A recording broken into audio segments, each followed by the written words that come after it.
Hello and welcome everyone back to another episode of the Young Eager Writers podcast. My name is Mike Levins and I'm here today with Melissa Clark, who is the founder of the Teen Authors Journal and the author of the soon to be published novel Leaving Wishville and many other novels before that, but this is I can say it because I've read this work. This is her really good novel that she's definitely seriously trying to get out into the world in February 2020 as of right now. And overall, she's has a very active presence on Instagram and YouTube, and she's kind of doing everything in the writing and storytelling world, and definitely has been, I would say, a trailblazer. But I'll I'll let her say hello to you guys. Hello, Melissa. How are you doing? I'm good. Thank you so much for having me. I'm excited to have the opportunity to be on a podcast, and especially this type of podcast for young, eager writers, because I think we definitely need more resources for younger writers. So, this is really cool what you guys are doing. Yeah, definitely. I'm really happy you think that, and I'm really happy that you're helping to provide that resource for everyone here listening today and watching. But you also in the past you did something that was really, I think, like awesome, great idea, and did help transform a lot of like really the lives of a lot of young writers, which was the Teen Authors Journal. What is there anything you have like just overarching to say about it before we dive into it a little bit more? So, Teen Authors Journal actually wasn't originally going to be a community site to inspire teen writers. It was just my like personal ranting blog about just life as a teen author, and I didn't think it was going to gain really traction at all. It was just something for my own interest, and then over time as people started to interact with it, I just randomly came up with the idea, well, what if I wasn't the only one posting here because they've all got their own ideas, and yeah, so that's kind of Yeah, how it started out. that's it's a genius idea, and I personally, although I'll say I was not very active on the site, I did sign up as a member, and I was very impressed with the amount of people, not like just from everywhere, all over the world there, and the amount of content on there. How was it like being able to build that? Because obviously you were the person in charge of it. How was just patience wise and even just watching it grow? How did that feel? And what Oh did god, that take from you? it was a roller coaster. It was pretty crazy. I mean, the beginning of it was all frustration because I was trying to get people to sign up, but when you have no members in the beginning, you don't really have a viewership. You're just starting out. People don't really seem interested. I think people start showing interest once they see that other people have already shown interest. So that first maybe 6 months or so, it was really challenging to learn the ways to like create interest. And I had to come up with, like, I was messaging people on Instagram. Basically, I was the one trying to invite people over, and it was a lot of work. But after a while, I think the biggest milestone was when I had someone, I, sorry, I'm stumbling, but when I had someone post something for the very first time and it wasn't just all my content anymore, that was kind of a breakthrough. And then they started coming in more often, and we were getting to a point where there was a couple posts a day, even, which was really crazy. And yeah. Yeah, that's it, yeah, awesome. it was slow, but it was pretty satisfying in the end to see how much it had grown. Right. I think almost everything is slow to start off, though. That everything that's worthwhile, and that's so cool that you did. I find that just from like my own thinking about it, that that's like a great metaphor what you've been through with the Teen Author Journal for kind of even all of us in our writing careers. Like I feel like when there's a lot of readers who love a novel and there's a lot of hype around it that we all want to gravitate towards it, but it's when no one Definitely. knows about you that it's hardest to get the word out. Which, speaking of, you said you DM people on Instagram. Is there any other way that you use really the internet and also just word of mouth to try and get the word out about Teen Authors Journal? Hmm. That's kind of a tough one. I mean, I did have a couple friends who liked to write, and were I got them on board, and they tried helping me find people, so they were also messaging and stuff like that. But I'd say the main traction to the website was really Instagram because it was the social media platform I was on the most and understood the most. So I ended up creating an Instagram account for Teen Authors Journal. Rather, so I wasn't messaging people from my personal. I was messaging through the Teen Authors Journal account, which is actually still online. I haven't taken it down, but I would create like relatable content. I tried to or repost things I thought people would find interesting, and then I think eventually people who found that writing account eventually came over to the website. So it was kind of a balance of messaging people and then also trying to be active on the actual account and then maintaining the website and continuing to post. So there was a lot going on. Right, yeah. But it's really impressive and sounds like it all definitely eventually really paid dividends.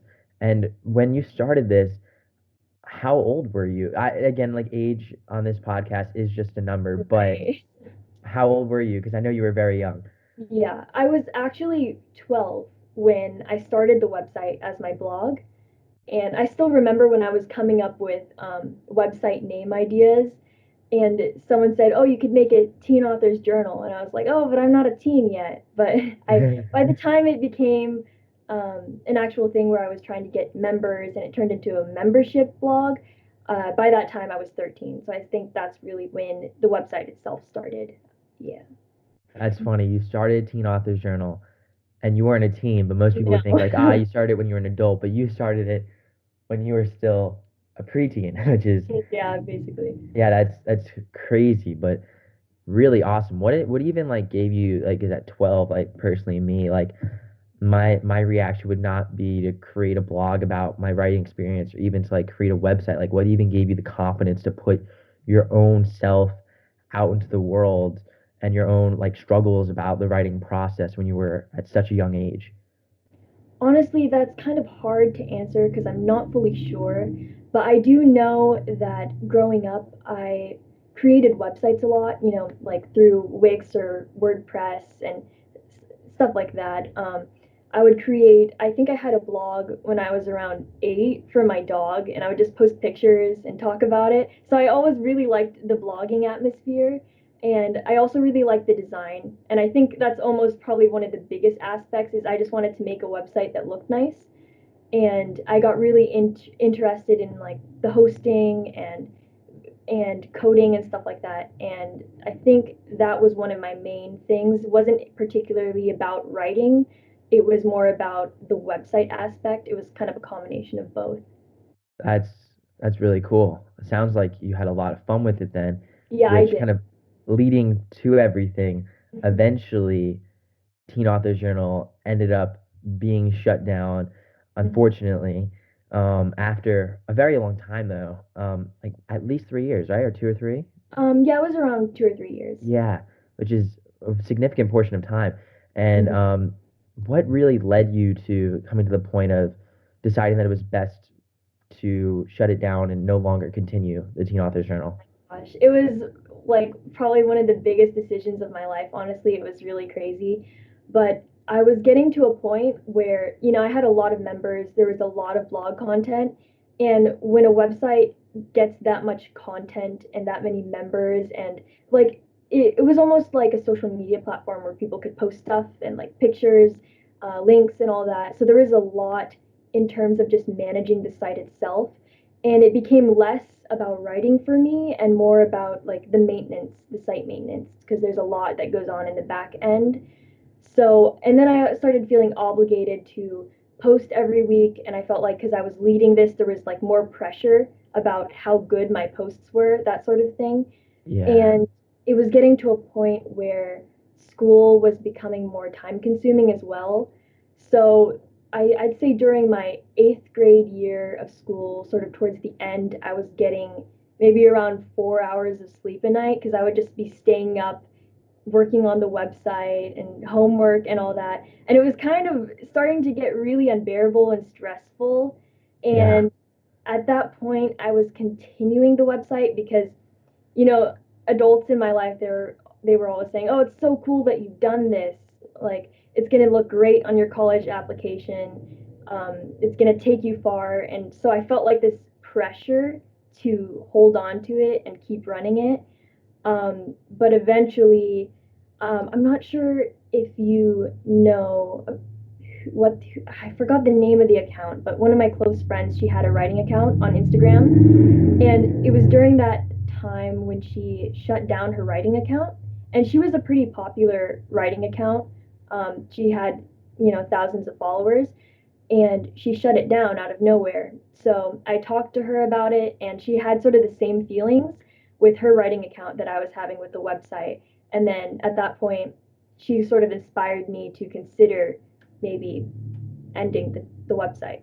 Yeah. Sounds like that was definitely for the best because 4 hours of sleep a night Oh, yeah, it is was pretty not crazy. yeah, it's not sustainable. That's Yeah. really crazy. Well, you were saying that since the managing the site was Mhm. so much work, how was on the flip side, because you've been writing for so long, how did your writing benefit from Teen Authors Journal, and how was it also maybe negatively affected, if at all? Mhm. Well, my writing definitely improved because at the time that I created Teen Authors Journal, I had published I had published one book from when I was 10, like this really thin, tiny book. And after that, I sort of kind of lost interest because I was really embarrassed of it. And so I kind of wasn't writing much, and I would just, make the blog posts and write maybe a couple times a week or something. But when people started showing interest in the site and I realized how many teen authors are out there, it made me more inspired to write. So, it was really the members who inspired me to keep going. And so I definitely created more of a habit of writing and started to take it more seriously thanks to the website. Made a lot of writing friends, so it was really worth it. But in terms of negatives, I'd say that as it was becoming more to maintain, I had less time to write because I had to keep up with the website itself. So I'd say that the amount of writing I was doing during that 8th grade year could have been a lot more had the website not been such a hassle for me. Yeah, definitely.